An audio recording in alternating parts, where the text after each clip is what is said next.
বিসমিল্লাহির রহমানির রহিম। বাংলাদেশের মানুষ সকলেই অবগত আছেন, এই নির্বাচন করে আপনারা ভাবছেন নেতা হবেন, কিন্তু কার আদর্শ আপনারা ধরে রাখবেন ঠিক সেটাই বিষয়।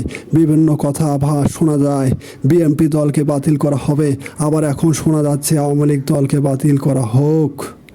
এই যে বাতিল করা হোক, এর কারণ হচ্ছে আদর্শ নেই। মুজিবের আদর্শ যার নেই তারা আওয়ামী লীগের অপরাধী। শেখ হাসিনা বলেছেন তারা আমার দলের কেউ না, এগুলো অপরাধী, শাস্তি হবে। আমি কি করব? বিএনপি দলের নেত্রীকে বিভিন্নভাবে কষ্টের শিকার হতে হয়েছে। তার কারণ দলের কিছু নেতা নেত্রীর কারণে মারধর করে গাড়িতে উঠানো হয়।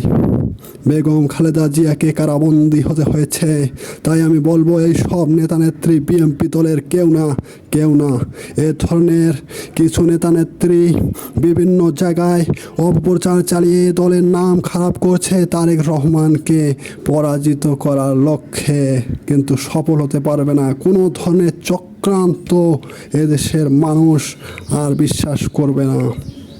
তাই আমি বলবো তাদের কথা শুনে তাদের শেল্টারে আমরা ছাত্র সমাজ ঝাঁপিয়ে পড়ে মারামারি করে নিজেরাই ক্ষতিগ্রস্ত হচ্ছি, আহত হচ্ছি, নিজের পিতামাতারা আমরা কষ্ট পাচ্ছে।